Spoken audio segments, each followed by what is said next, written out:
संसदीय क्षेत्र में 18 अप्रैल से शुरू हुई नामांकन प्रक्रिया के बाद से गर्मी की तरह सियासी पारा भी चढ़ने लगा है। सोमवार को कांग्रेस ने लोकसभा चुनाव में प्रचार की ताल ठोकते हुए जवाहर मार्ग पर महती नामांकन रैली का आयोजन कर अपनी ताकत दिखाने का प्रयास किया। कलेक्टर कार्यालय में नामांकन फॉर्म भरने के बाद रैली का आयोजन हुआ। इसमें कांग्रेस के केंद्रीय और प्रदेश स्तरीय दिग्गज नेताओं सहित खरगोन बड़वानी के नेताओं ने मंच साझा किया। सभा में प्रदेश अध्यक्ष जीतू पटवारी ने कांग्रेस प्रत्याशी पोरलाल खरते के समर्थन में वोट मांगते हुए कहा कि न खाऊंगा न खाने दूंगा, सबका साथ सबका विकास, अब की बार रोजगार, देश मेरा परिवार जैसे नारों पर देश की जनता ने भरोसा किया। लेकिन इन्होंने महंगाई बेरोजगारी के सिवाय क्या दिया? पिछले 2 चुनाव जीतने वालों का यह नारा जुमला साबित हुआ। यह सरकार कोरोना जैसी महामारी में भी चंदा लेने से नहीं चूकी। देश में काला धन स्विट्जरलैंड से नहीं आया। एसबीआई की लिस्ट से पता चला काला धन भाजपा के खाते में निकला है। इलेक्टोरल बॉन्ड की लिस्ट आई तो 500 करोड़ रुपए भाजपा बता नहीं पाई कि उनके खाते में कहां से आए। अच्छे दिन केवल भाजपा के आए हैं। पटवारी ने कहा कि जब हम पंचायत चुनाव में प्रत्याशी से विकास की मांग करते हैं तो पिछले 10 सालों में न तो पूर्व सांसद कभी किसी गांव में गया, न ही वर्तमान सांसद, फिर आप उसे वोट क्यों दोगे? वकील विवेक तनखा ने कांग्रेस को अफगानी घोड़ा बताते हुए कहा कि कांग्रेस तेज गति से चल पड़ी है। उन्होंने कहा कि देश में अघोषित आपातकाल की स्थिति चल रही है। मुख्यमंत्री मंत्रियों को जेल भेजा जा रहा है, जबकि आज तक देश में ऐसा नहीं हुआ है। इसका अंत आप के कांग्रेस के पक्ष में मतदान से हो सकता है। प्रत्याशी खरते ने आदिवासी बोली में नौकरी परिवार छोड़कर देश सेवा की भावना को लेकर चुनाव लड़ने की भावनात्मक बात कहते हुए आदिवासी गीत सुनाकर अपने लिए वोट मांगे। सभा को नेता प्रतिपक्ष उमंग सिंगार, पूर्व प्रदेश अध्यक्ष अरुण यादव, बाला बच्चन, रवि जोशी, झूमा सोलंकी, विजय लक्ष्मी साधव, केदार डावर आदि ने संबोधित किया।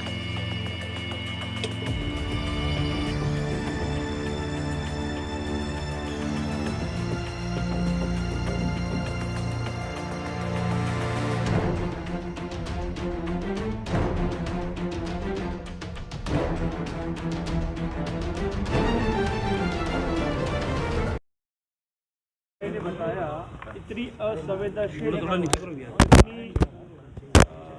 गंदी भाषा का उपयोग देश में पहली बार किसी प्रधानमंत्री को हमने करते देखा है। और ये उनका फ्रस्ट्रेशन ये स्पष्ट करता है कि देश में उनकी सरकार जा रही है। नरेंद्र मोदी जी की विदाई तय है। मध्य प्रदेश और देश की जनता इस बार बदलाव करेगी और मांग आपको खरगोन से दिया है। अभी उनका नॉमिनेशन कंप्लीट हुआ है। आप लोग बाहर आए हैं। सबसे पहले तो मैं इतने उम्दे कैंडिडेट के लिए कांग्रेस को बधाई देता हूं।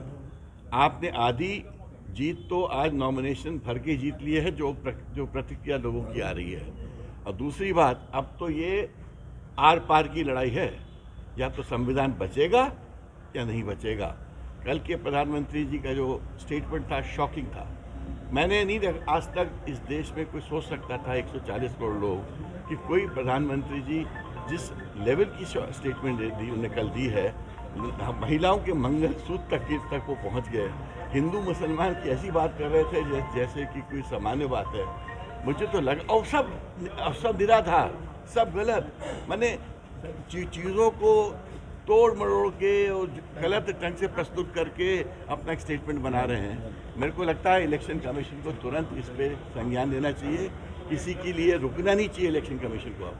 अगर इलेक्शन कमीशन आज सीएम ने एक रीवा में बयान दिया है कि कांग्रेस की गाड़ी जो है बस जो 52 सीटर पिछले बार तो चुनाव में आ गई, लेकिन इस बार तो टेम्पो में भी कांग्रेस नहीं बैठ पाई। और उन्होंने कहा कि कांग्रेस की बस में डीजल ही नहीं खत्म हो गया, स्टार्ट ही नहीं हो रही। ऐसा है, सीएम साहब जो भी बोले, मगर उनको ग्राउंड रियलिटी के बारे में शायद परिचित नहीं है।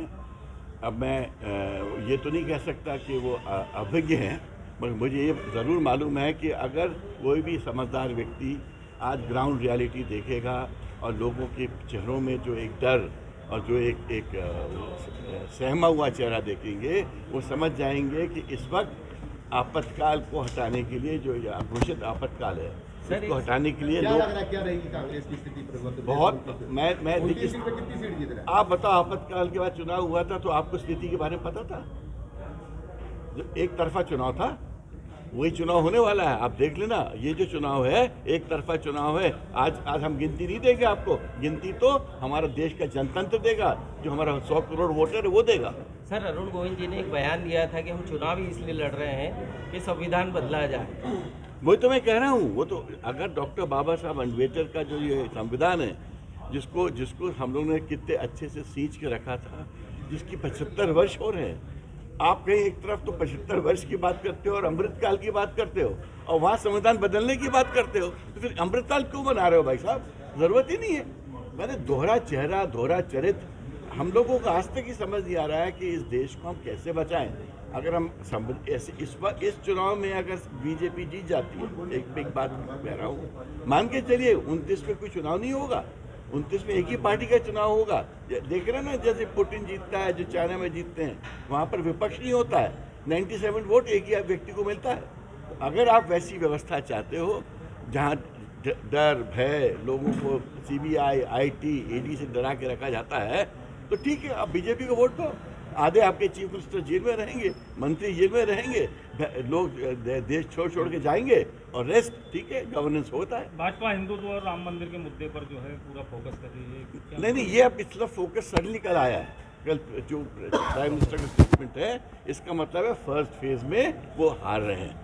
उनको पता चल गया है कि 102 या 112 सीट का जो फर्स्ट फेज था, उसमें बीजेपी बहुत पीछे है, इंडिया अलायंस बहुत आगे हो गया है, उससे बिल्कुल बौरा गए हैं ये लोग। और अब देखिएगा अगले हर फेज में हिंदू मुस्लिम बढ़ता जाएगा, मगर उनकी सीटें घटती जाएंगी, ये भी मान के चलिए।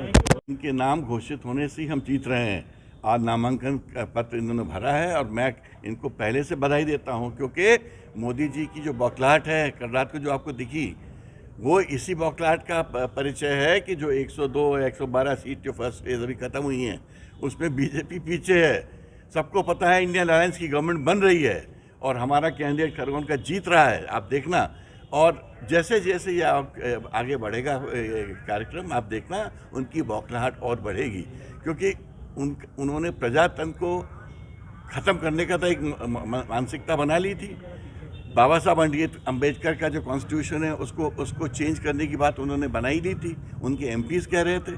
तो अब जो अमृतकाल की जो बात करते थे, 75 साल ऑफ इंडियन कॉन्स्टिट्यूशन अमृतकाल है, वो सबको समझ आ गया ये दोहरा चरित्र है, दोहरी बात है।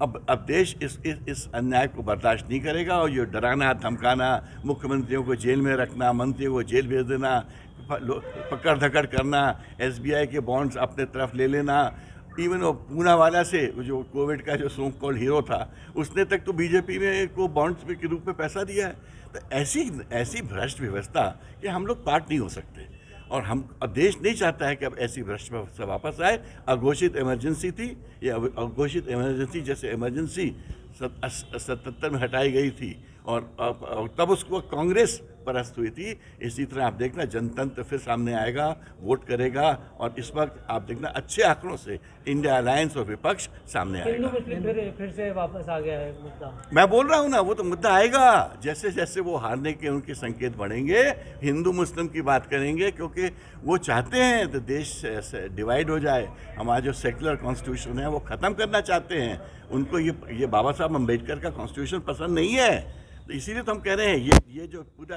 इलेक्शन है, ये संविधान को बचाने का इलेक्शन है, ये अपनी मर्यादा बचाने का इलेक्शन है, और अपनी अस्मिता बचाने का इलेक्शन है।